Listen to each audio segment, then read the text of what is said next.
Hello बच्चों, welcome back. आज के लेक्चर में आपसे मैं पीएच ऑफ सॉल्ट्स डिस्कस करने वाली हूं और साथ ही में हम कुछ क्वेश्चंस भी डिस्कस करेंगे, एग्जांपल्स देखेंगे। तो चलिए स्टार्ट करते हैं। अब आप सोच रहे होंगे कि सॉल्ट की पीएच क्या होती है। आपको पता है जो एसिड्स होते हैं उनकी पीएच होती है लेस देन 7 से वो नीचे रेंज करते हैं पीएच स्केल पे। बेसिस की अगर बात करें, बेसिस की पीएच होती है 7 से ज्यादा। ठीक है, बेसिस की पीएच 7 से ज्यादा होती है। लेकिन अगर मैं सॉल्ट के बारे में आपको पूछूं कि सॉल्ट की पीएच क्या होती है, तो कई आप में से ये भी कहेंगे कि मैम अगर एसिड लेस देन 7 है, बेस मोर देन 7 है, तो सॉल्ट शायद न्यूट्रल ही होता होगा। बट ऐसा नहीं है, सॉल्ट हमेशा ही न्यूट्रल नहीं होता। Salt can be acidic, basic और न्यूट्रल। तो इनमें से सॉल्ट कुछ भी हो सकता है, वो डिपेंड करता है कि वो सॉल्ट किन से मिलकर के बना है। अगर हम फॉर्मेशन ऑफ सॉल्ट की बात करें, आपको पता होगा न्यूट्रलाइजेशन रिएक्शन में क्या होता है। Acid reacts with base to give salt and water. Salt and water ये रिएक्शन होती है, ये न्यूट्रलाइजेशन रिएक्शन होती है। जब एसिड बेस आपस में रिएक्ट करते हैं तो एक कोई उनका सॉल्ट बनता है उनके कॉम्बिनेशन से और वाटर निकल जाता है। अब ये जो सॉल्ट बना है ये एसिडिक होगा, बेसिक होगा, ये न्यूट्रल नेचर का होगा। वो डिपेंड करता है कि किन एसिड और बेस से मिल करके वो बना है। ठीक है, इतनी बात आपको समझ आ गई। तो चलिए अब रूल्स मैं आपको बताती हूं कि कैसे आप रूल्स देखोगे।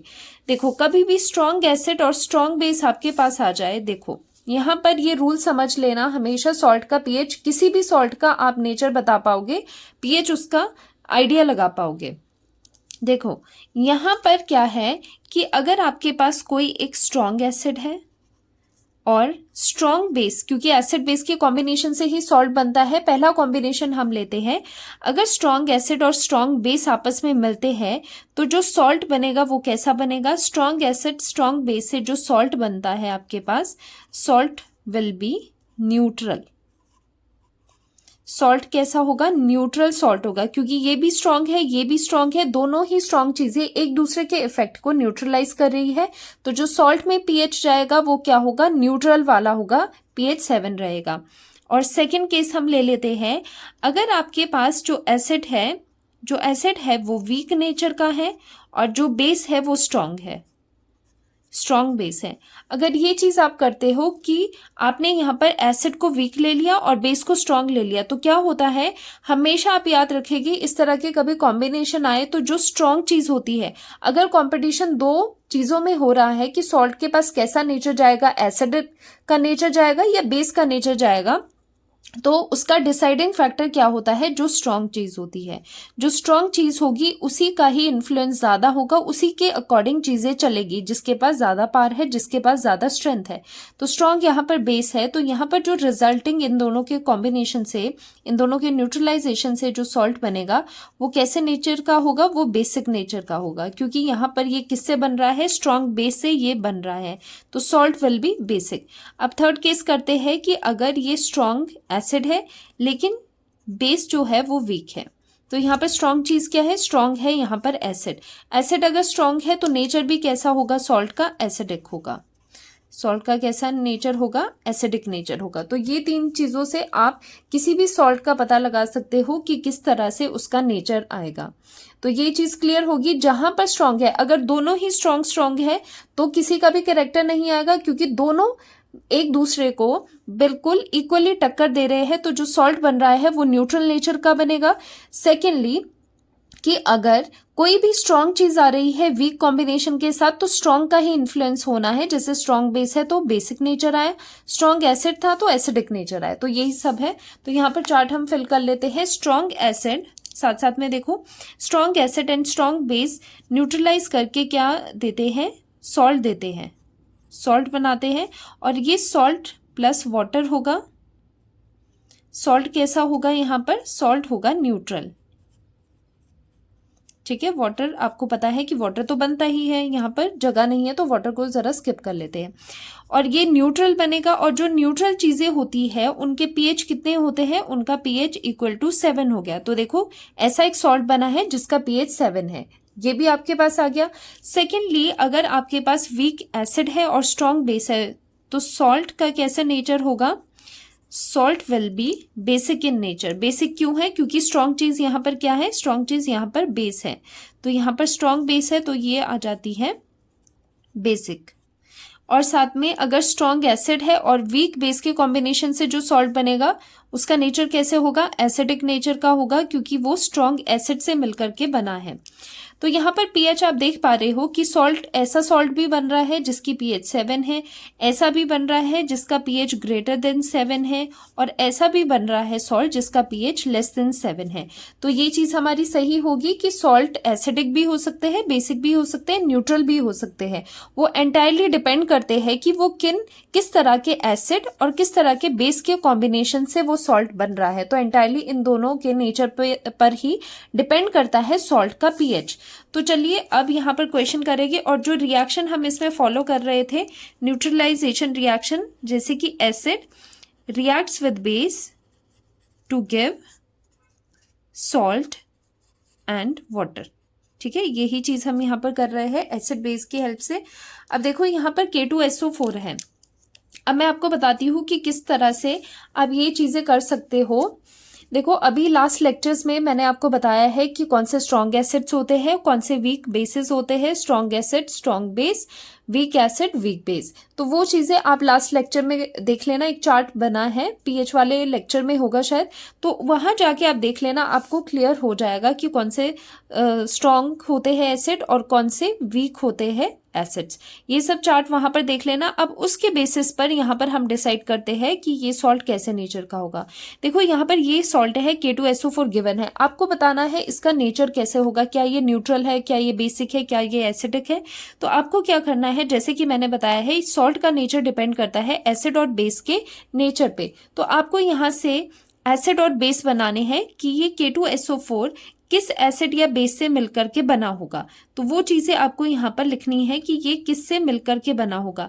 तो ये मिलकर के बना होगा, मतलब अगर हम इसका एसिड और बेस कर ले, मतलब ये कोई ऐसी रिएक्शन नहीं है, जस्ट हम इसका एसिड और बेस बता रहे हैं। तो ये किससे मिलकर के बना होगा? KOH, K से आ गया KOH प्लस साथ में इससे आ गया SO4 से, आपको आइडिया लग रहा है कि H2SO4 है, सल्फ्यूरिक एसिड H2SO4 से मिलकर के बना है। तो यहाँ पर अगर आप देखोगे तो एसिड और बेस का कॉम्बिनेशन है, this is acid, this is base. और H2SO4 क्या होता है? एक स्ट्रॉन्ग एसिड होता है, और KOH क्या होता है? एक स्ट्रॉन्ग बेस होता है। अगर आपको ये स्ट्रॉन्ग एसिड बेसिस नहीं पता तो एक बार आप लेक्चर चेक कर लेना, फिर जाके आप यहाँ पर ये चीज कर लेना। तो ये चीज हो गई है। अब देखो, अब इसका अगर हम पीएच देखें तो पीएच क्या होगा और नेचर कैसे होगा? सॉल्ट का नेचर होगा यहाँ पर न्यूट्रल। न्यूट्रल क्यों होगा? बिकॉज ये दोनों कैसे कॉम्बिनेशन से बन रहे हैं? स्ट्रॉन्ग एसिड, स्ट्रॉन्ग बेस, तो ये देता है न्यूट्रल। सॉल्ट जो होगा वो आपके पास न्यूट्रल होगा। कॉपर सल्फेट सॉल्ट कैसा नेचर का है? तो इसके लिए भी एसिड बेस पहले देख लेंगे। तो कॉपर से आ जाता है कॉपर हाइड्रोक्साइड प्लस यहाँ पर भी सल्फेट है, तो एसिड कौन सा है? H2SO4 है। अगर आप देखोगे यहाँ पर H2SO4 तो स्ट्रॉन्ग एसिड था, लेकिन जो कॉपर हाइड्रोक्साइड होता है वो एक वीक बेस होता है। तो यहाँ पर कौन डोमिनेट करेगा? जो स्ट्रॉन्ग है। स्ट्रॉन्ग कौन सी चीज है? एसिड यहाँ पर स्ट्रॉन्ग है, इसीलिए जो ये सॉल्ट है इसका नेचर कैसा होगा? एसिडिक नेचर होगा, एसिडिक नेचर होगा। अब नेक्स्ट आ जाता है NH4Cl, अमोनियम क्लोराइड। तो ये किससे मिलकर के बना है? यहाँ पर NH4OH आ जाएगा आगे वाले पोर्शन का। देखो यहाँ से आइडिया लगाना है आपको, जैसे यहाँ पर SO4 था तो H2SO4 होगा, यहाँ पर क्लोरीन है तो HCl हो सकता है, और NH4 है तो NH4OH होगा। तो यहाँ पर दूसरा हो जाता है HCl। सो HCl क्या है? स्ट्रॉन्ग एसिड है, एंड NH4OH अमोनियम हाइड्रोक्साइड जो होता है वो एक वीक बेस होता है। तो यहाँ पर कौन डोमिनेट कर रहा है? एसिड कर रहा है, तो अगेन ये वाला सॉल्ट भी एसिडिक नेचर का है। नेक्स्ट आता है CH3COONA, ये इंपॉर्टेंट है, ये अच्छे से आप करेंगे। तो इसके दो पार्ट्स में आप कर सकते हो, Na से आ जाएगा NaOH, और CH3COO के साथ आप H लगा दोगे तो वो हो जाएगा एसिटिक एसिड। ठीक है, तो ये आ जाता है CH3COOH प्लस NaOH साथ में आ जाता है। NaOH is a strong base and CH3COOH is a weak acid. तो यहाँ पर कौन डोमिनेट कर रहा है? स्ट्रॉन्ग कौन सा है? बेस है। सो ये जो सॉल्ट है that is basic in nature. Next is Na2CO3, Na से क्या आ जाएगा, Na से NaOH आ जाएगा, तो एक इसका पार्ट हो गया NaOH और दूसरा पार्ट इसका CO3 कभी भी आ जाए तो उसका जो एसिड बनता है H2CO3 बनता है, ठीक है।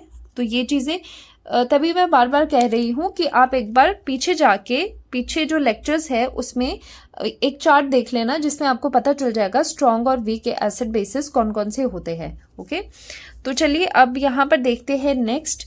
चलिए इसका करते हैं, this is the weak acid. NaOH हमें पता है सोडियम हाइड्रोक्साइड क्या होता है, एक स्ट्रॉन्ग बेस होता है। तो यहाँ पर स्ट्रॉन्ग बेस है तो ये कैसे नेचर का हो गया, बेसिक नेचर का सॉल्ट आपके पास हो गया। NaHCO3, Na से अगेन आ जाएगा NaOH और साथ ही में लास्ट में CO3 था ना आपके पास, तो ये भी H2CO3 आ जाएगा। तो ये तो सेम हो गया, this is the strong base और ये है आपके पास वीक एसिड। तो ये कैसा हो गया, स्ट्रॉन्ग बेस है तो बेसिक नेचर का आपके पास ये चीज है। तो लास्ट करते हैं KNO3। KNO3 में पहले K आता है, K से आ जाएगा KOH और साथ में NO3 है तो ये आ गया नाइट्रिक एसिड HNO3। तो गिने चुने से आपके पास एसिड का लिस्ट वहां पर है, उन्हीं में से उन्हीं का कॉम्बिनेशन करके कोई सॉल्ट देगी और आपको पूछ लेगी उसका नेचर बताओ कि कैसा होता है। तो यहाँ पर KOH होता है एक स्ट्रॉन्ग बेस और HNO3 नाइट्रिक एसिड भी एक स्ट्रॉन्ग एसिड है। तो ये दोनों क्या है, दोनों स्ट्रॉन्ग है, दोनों स्ट्रॉन्ग है तो न्यूट्रलाइज कंप्लीट होगा। तो ये एक न्यूट्रल सॉल्ट होगा जिसका pH 7 होगा, ठीक है। तो यहाँ से आप प्रैक्टिस कर सकते हो, इस तरह से आप किसी भी सॉल्ट का नेचर बता सकते हो। अब चलो क्वेश्चन करते हैं। Out of NH4Cl and Na2CO3 which will have the higher value of pH। तो इन दोनों में से आपको बतानी है किसकी pH की वैल्यू ज्यादा होगी। तो pH वैल्यू डिपेंड करती है कि वो एसिडिक है, बेसिक है, उसका नेचर कैसा है। तो चलिए स्टार्ट करते हैं। तो ये दोनों, वैसे अगर आप देखो ये दोनों सॉल्ट्स है। अगर हम NH4Cl को देखें, वो इसको अगर हम ब्रेक डाउन करें कि ये कैसे मिलकर के बना है, तो आप देखोगे ये आ जाता है NH4OH प्लस HCl से बना है। और अगर आप दूसरा देखो Na2CO3, वो मिलकर के बना है NaOH से एंड H2CO3 से, ठीक है। तो इनके कॉम्बिनेशन से ये सब बना है। तो यहां पर अगर आप देखोगे, this is the strong acid and this is the weak base. तो इसका नेचर कैसे हो गया, इसका नेचर हो जाता है, क्योंकि ये स्ट्रॉन्ग एसिड है तो ये है एसिडिक इन नेचर। तो ये वाला सॉल्ट है एसिडिक इन नेचर। वहीं पर अगर आप NaOH को देखो, ये होता है एक स्ट्रॉन्ग बेस और H2CO3 is the carbonic acid, तो ये होता है वीक एसिड। तो यहाँ पर डोमिनेट क्या कर रहा है, स्ट्रॉन्ग बेस है ये। So this is basic in nature, this is basic in nature. अब बताओ दोनों में से pH किसका ज्यादा होगा, pH किसका ज्यादा होता है, जो बेसिक होता है, ठीक है। जो बेसिक होता है ऑब्वियसली वो ज्यादा साइड पे, pH स्केल पे वो ज्यादा साइड पे है, जैसे 7 से 14 तक आता है और एसिड में 7 से लेस पे आता है। तो इन दोनों में से अगर हम इसे A माने, अगर हम इस ऑप्शन को A माने और इस ऑप्शन को अगर हम B माने, तो कौन सा, किसका pH ज्यादा होगा, B वाले का pH ज्यादा होगा। तो pH किसका ज्यादा होगा, तो pH B वाले का ज्यादा होगा, जो कि है Na2CO3। Na2CO3 का pH ज्यादा होगा एज कंपेयर टू NH4Cl। तो इस तरह से आप क्वेश्चन कर सकते हो अगर आपको pH के क्वेश्चंस भी पूछ रहे हैं। लास्ट क्वेश्चन करते हैं, जो कि CBSE 2024 में भी पूछा गया है। An aqueous solution of a salt turns blue litmus to red, which salt could this be. अब देखो यहाँ पर सीधा सा आपको बोल रहे हैं कि एक ऐसा सॉल्ट है जो कि जिसका सॉल्यूशन ब्लू लिटमस को रेड टर्न करता है। और हमें पता है कि ब्लू लिटमस पेपर को अगर कोई सॉल्यूशन रेड टर्न कर दे, लास्ट में रेड आ रहा है, मतलब वो कैसा है, वो सॉल्यूशन एसिडिक है। तो ये बात आपको पता चल गई कि ये जो सॉल्ट है ये एसिडिक है। ये आपको यहाँ इंफॉर्मेशन इन चीज़ों से मिली है कि ये एसिडिक है। अब इन चारों ऑप्शंस में से बताना है कि इन चारों में से वो सॉल्ट कौन सा हो सकता है। तो यहाँ पर आपको जस्ट क्या देखना है कि कौन सा कॉम्बिनेशन से एक आपको एसिडिक सॉल्ट आएगा। तो यहाँ पर क्या है, सॉल्ट आपके पास क्या है, एसिडिक है, so the salt is acidic. ये नॉलेज आपको यहाँ से मिली लिटमस से। अब देखो यहाँ पर अगर आप कॉम्बिनेशंस में देखो तो यहाँ पर कैसा कॉम्बिनेशन है, यहाँ पर कॉम्बिनेशन है HNO3 का। सो नाइट्रिक एसिड क्या होता है, एक स्ट्रॉन्ग एसिड होता है, तो यहाँ पर स्ट्रॉन्ग एसिड प्लस दूसरा क्या है, ये इसी का ही इक्विवेलेंट कर लेते हैं, स्ट्रॉन्ग बेस। NaOH क्या होता है, स्ट्रॉन्ग बेस होता है। तो यहाँ से जो चीज़ आ रही है दैट इज न्यूट्रल, तो सॉल्ट इसका न्यूट्रल आ रहा है। H2SO4 क्या होता है, H2SO4 होता है स्ट्रॉन्ग एसिड और दूसरा भी है आपके पास स्ट्रॉन्ग बेस KOH, तो ये भी न्यूट्रल आ रहा है। लास्ट में देखो CH3COH, ये होता है आपके पास वीक एसिड, NaOH आपके पास स्ट्रॉन्ग बेस हो गया। तो ये स्ट्रॉन्ग बेस है, तो ये तो बेसिक नेचर का हो गया, ठीक है। तो ये कैसा हो गया, ये तो बेसिक नेचर का हो गया, दिस इज न्यूट्रल। और यहाँ पर जो सॉल्ट है ये है बेसिक नेचर का। और लास्ट में देखो HCl है, HCl is a strong acid, NH4OH is a weak base, तो ये यहाँ से स्ट्रॉन्ग डोमिनेट कर रहा है, तो ये हो रहा है एसिडिक, ठीक है। तो यहाँ पर आपको क्या चाहिए था कि कौन सा कॉम्बिनेशन इनमें से वो सॉल्ट को रिप्रेजेंट करेगा, और सॉल्ट कैसा था, जो ब्लू लिटमस को रेड टर्न करे, मतलब कि जो कि एसिडिक हो। तो यहाँ से मेन ऑप्शन आपके पास कौन सा आ रहा है, डी ऑप्शन। तो यहाँ पर करेक्ट ऑप्शन कौन सा है, करेक्ट ऑप्शन इज डी, क्योंकि इसमें क्या हो रहा है, इसमें एक आपके पास ये पूरा जो सॉल्ट बनेगा वो एसिडिक बनेगा, और वही सॉल्ट आपको चाहिए था, आपको एसिडिक ही सॉल्ट चाहिए था जो कि लिटमस को, ब्लू लिटमस को रेड टर्न करे। तो इसका आंसर है D. So that's all for today. आज हमने pH ऑफ सॉल्ट सीखे थे। तो कभी भी नहीं कहना है कि pH न्यूट्रल होते हैं, नहीं, वो डिपेंड करता है कि वो किस एसिड से और किस बेस से बने हैं। तो एंटायरली वो डिपेंड करता है एसिड और बेस की स्ट्रेंथ पे। तो ये आज का लेक्चर था pH ऑफ सॉल्ट्स, और इस पर भी क्वेश्चन बनते ही बनते हैं, तो इसे आप अच्छे से करेंगे। तो मिलते हैं नेक्स्ट लेक्चर में, till then bye bye, take care.